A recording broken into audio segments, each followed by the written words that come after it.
Hai, kami dari kelompok 5 dengan tugas materi yang berjudul gangguan-gangguan psikologis. Dan di tugas besar kami ini, kami akan menjelaskan apa aja sih gangguan-gangguan psikologis dan hubungannya dengan hormon. Dan apakah memang benar hormon akan berhubungan dengan gangguan psikologis? Mari kita simak penjelasan selanjutnya ya. Sebelum itu, hal yang perlu kita ketahui adalah apa sih itu hormon? Kata ini tidak asing bagi kita, tapi kita sangat perlu nih memahami artinya. Berikut penjelasannya. Hormon adalah zat molekuler yang diproduksi oleh organisme multiseluler yang memungkinkan berbagai bagian tubuh termasuk organ, jaringan, dan otak yang berguna untuk memberi sinyal dan berkomunikasi satu sama lain. Dan secara umum, melalui sinyal ini, hormon membantu mengatur banyak sekali fisiologi dan perilaku manusia termasuk tidur, pencernaan, fungsi seksual, stres, dan bahkan suasana hati. Lalu selanjutnya, apa ya hubungan hormon dan otak? Sistem endokrin adalah sistem komunikasi utama pada tubuh. Dan sistem endokrin ini menggunakan hormon sebagai sinyal kimianya. Kita akan ambil contoh seperti pankreas, ginjal, jantung, kelenjar adrenal, gonad, tiroid, paratiroid, timus, dan bahkan lemak. Mereka adalah sumber dari hormon itu sendiri. Nah, di sistem endokrin ini yang akan bekerja sebagian besar dan bertindak pada neuron di otak. Dan dia juga yang akan mengontrol kelenjar pituitari. Kelenjar pituitari mengeluarkan faktor ke dalam darah yang bekerja pada kelenjar endokrin untuk meningkatkan atau menurunkan produksi hormon. Umpan balik yang berulang ini melibatkan komunikasi dari otak ke hipofisis, lalu menuju ke kelenjar endokrin, dan akhirnya kembali ke otak. Di balik itu, cara otak merespon hormon menunjukkan bahwa otak sangat lunak dan mampu merespon sinyal lingkungan. Otak mengandung reseptor untuk hormon tiroid atau yang awalnya akan diproduksi oleh tiroid dan 6 kelas hormon steroid. Ada apa saja yaitu? Yang pertama disintetis dari kolesterol androgen, lalu ada estrogen, ada progestin, lalu glukokortikoid, lalu ada mineralokortikoid, dan vitamin D. Dan otak ternyata memiliki reseptor untuk banyak hormon. Misalnya hormon metabolik insulin, faktor pertumbuhan seperti insulin, grelin, dan leptin. Nah, dari hormon-hormon ini akan diambil dari darah dan bertindak untuk mempengaruhi aktivitas saraf dan aspek-aspek tertentu dari struktur saraf.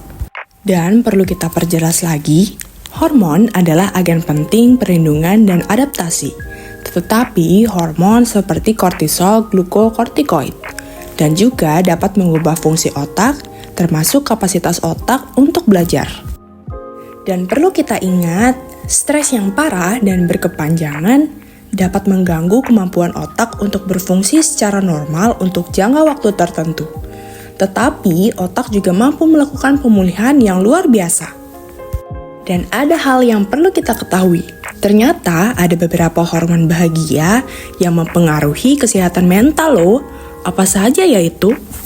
Yang pertama adalah dopamin, atau yang juga memiliki nama lain yaitu perasaan baik, yang merupakan bagian penting dari sistem penghargaan otak. Senyawa ini berkaitan dengan sensasi yang menyenangkan, bersama dengan pembelajaran, memori, fungsi sistem motorik, dan banyak lagi. Lalu yang kedua adalah serotonin. Serotonin ini memiliki peran penting dalam mengatur suasana hati, tidur, nafsu makan, dan berbagai fungsi lain dalam sistem saraf. Kadar serotonin yang seimbang dalam otak berperan dalam menjaga kesehatan mental dan emosional.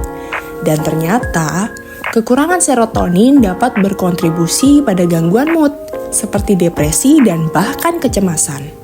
Lalu yang ketiga ada oksitosin. Oksitosin ini memiliki nama lain hormon cinta. Hormon ini sangat penting untuk persalinan, menyusui, dan ikatan orang tua dengan anak yang sangat kuat. Dan bahkan dapat membantu meningkatkan kepercayaan empati, dan ikatan dalam hubungan. Kadar oksitosin umumnya meningkat dengan kasih sayang fisik seperti ciuman, pelukan, dan bahkan hubungan intim. Selanjutnya yang terakhir ada endorfin. Hormon bahagia ini sudah tidak asing ya kita dengar, yaitu ia adalah hormon tubuh yang berfungsi sebagai pereda nyeri pada tubuh. Tubuh memproduksinya sebagai respon terhadap stres atau ketidaknyamanan. Kadar endorfin dapat meningkat saat melakukan aktivitas yang menyenangkan. Dan ternyata perubahan hormon dapat memiliki beragam dampak pada tubuh dan emosi pada manusia. Contohnya apa saja ya yang perlu kita ketahui? Yang pertama adalah selama menopause atau berakhirnya siklus menstruasi secara alami yang biasanya terjadi saat wanita memasuki usia 45 hingga 55 tahun. Perubahan hormonal yang signifikan dapat memiliki dampak besar pada kesehatan wanita. Dan gejalanya meliputi perubahan hormonal selama menopause dapat menyebabkan sejumlah gejala, termasuk hot flash, gangguan tidur, peningkatan risiko osteoporosis, perubahan suasana hati, dan penurunan libido. Penurunan kadar estrogen selama menopause dapat menyebabkan penurunan kepadatan tulang, meningkatkan risiko patah tulang, terutama osteoporosis. Perubahan hormonal juga dapat mempengaruhi kesehatan jantung loh. Dan ternyata menopause meningkatkan risiko penyakit kardiovaskular. Selain itu, perubahan hormonal dapat mempengaruhi kesehatan mental. Wanita dapat mengalami perubahan suasana hati, kecemasan, dan depresi selama menopause. Perubahan hormonal dapat mempengaruhi kesehatan seksual, dan keringnya vagina dan penurunan libido adalah masalah umum. Lalu yang kedua adalah hormon estrogen dan progesteron pada wanita. Hormon estrogen berperan penting dalam proses reproduksi dan mengembangkan karakteristik seksual wanita, seperti pertumbuhan payudara, bentuk tubuh, dan pengaturan siklus menstruasi. Sementara hormon progesteron ini lebih berperan dalam mengatur siklus menstruasi dan mendukung terjadinya kehamilan, seperti menyiapkan lapisan rahim untuk sel telur yang telah dibuahi dan menekan produksi estrogen setelah ovulasi. Dan ternyata efek dari perubahan hormon seringkali menyebabkan wanita mengalami suasana hati yang tak menentu, sehingga mereka mudah marah, sedih, tersinggung, malas, bahkan depresi. Hal ini karena estrogen juga ikut mempengaruhi fungsi otak yang mengontrol emosi dan suasana hati. Pada masa premenstrual syndrome atau yang biasa kita sebut dengan PMS, perubahan kadar estrogen menjelang haid akan mempengaruhi kerja serotonin, yaitu senyawa kimia di otak yang bertugas mengatur emosi dan suasana hati. Bagaimana hormon mempengaruhi kognitif emosi dan perilaku manusia?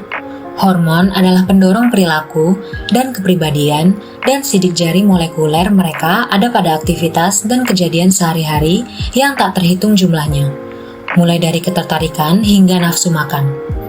Hormon mempengaruhi orang dengan cara yang berbeda sepanjang hidup mereka, dan kadar hormon dapat melonjak secara dramatis pada transisi fisik atau emosional. Hormon mempengaruhi perilaku dalam berbagai cara yang kompleks yang sering tergantung pada situasi. Misalnya testosteron, dikaitkan dengan perilaku agresif atau antisosial dan daya saing dalam situasi yang dibutuhkan. Di sisi lain, dalam situasi non-kompetitif, testosteron telah dikaitkan dengan sifat protektif, kemurahan hati, dan perilaku prososial. Macam-macam gangguan psikologis. Yang pertama, depresi adalah gangguan suasana hati yang ditandai dengan perasaan sedih yang mendalam dan kehilangan minat terhadap hal-hal yang disukai. Seseorang dinyatakan mengalami depresi jika sudah 2 minggu merasa sedih, putus harapan, atau merasa tidak berharga. Yang kedua, gangguan kecemasan. Cemas atau anxiety adalah perasaan gugup atau gelisah. Rasa cemas merupakan reaksi alami tubuh terhadap stres, bermanfaat untuk membantu kita menjadi lebih berhati-hati dan waspada. Namun, rasa cemas bisa menjadi tidak sehat jika muncul secara berlebihan, sulit dikontrol, atau sampai mengganggu aktivitas sehari-hari. Kondisi ini disebut sebagai gangguan kecemasan. Yang ketiga, skizofrenia adalah gangguan mental berat yang dapat mempengaruhi tingkah laku, emosi, dan komunikasi. Penderita skizofrenia bisa mengalami halusinasi, delusi, kekacauan berpikir, dan perubahan perilaku. Yang keempat, PTSD atau gangguan stres pasca trauma adalah gangguan mental yang muncul setelah seseorang mengalami atau menyaksikan peristiwa yang bersifat traumatis atau sangat tidak menyenangkan. Yang kelima, gangguan makan adalah sikap yang berbeda terhadap makanan yang menyebabkan seseorang mengubah perilaku dan kebiasaan makannya. Hal ini dapat menjadi kondisi serius yang berdampak negatif bagi kesehatan, emosi, dan kemampuan seseorang dalam berbagai area kehidupan yang penting. Pengaruh hormon terhadap munculnya gangguan psikologis. Yang pertama, serotonin yang membantu mengatur suasana hati dan perilaku. Ini juga bertanggung jawab untuk fungsi memori. Ketidakseimbangan serotonin dianggap berperan dalam kondisi kejiwaan tertentu, termasuk gangguan depresi, gangguan kecemasan, gangguan stres pasca trauma, dan gangguan obsesif-kompulsif. Yang kedua, ghrelin adalah hormon yang diproduksi di lambung yang meningkatkan nafsu makan dan mempromosikan asupan makanan. Kadar ghrelin yang tinggi dapat meningkatkan risiko perilaku makan berlebihan atau binge eating. Ketiga, tiroid. Senyawa yang diproduksi kelenjar tiroid itu berperan penting dalam metabolisme tubuh. Hormon tiroid yang terlalu aktif dapat memicu kecemasan dalam bentuk gejala fisik, seperti peningkatan detak jantung, jantung berdebar, dan peningkatan keringat. Keempat, hormon gonad terlibat dalam patogenesis skizofrenia dan mempengaruhi perjalanannya. Hubungan yang jelas antara hormon seks dan skizofrenia didasarkan pada banyak penelitian dan pengamatan klinis onset skizofrenia di kemudian hari yang terkait dengan pubertas dini pada anak perempuan, kekambuhan gejala kejiwaan yang lebih rendah selama kehamilan, kekambuhan postpartum yang tinggi, fluktuasi gejala di seluruh siklus menstruasi, dan eksaserbasi gejala psikotik pada wanita dengan skizofrenia selama transisi menopause. Cara mengontrol hormon terhadap gangguan-gangguan psikologis. Yang pertama, perubahan gaya hidup seperti tidur yang cukup, olahraga, diet yang berfokus pada makanan organik dan bukan makanan olahan, kemudian memulai terapi bila diperlukan. Kedua, obat seperti pil KB, antidepresan untuk mengatasi depresi postpartum, obat anti kecemasan untuk mengatasi gejala PMS. Ketiga, terapi untuk gejala depresi seperti terapi perilaku kognitif, terapi perilaku, terapi sistemik, dan berbagai bentuk psikoanalisis. Kecemasan seperti terapi perilaku kognitif, terapi pemaparan, terapi penerimaan, dan komitmen. PMS dapat diobati dengan terapi perilaku kognitif dan berbagai jenis terapi relaksasi seperti meditasi dan latihan pernapasan. Begitulah video kami mengenai gangguan-gangguan psikologis dan hubungannya dengan hormon. Terima kasih dan sampai jumpa.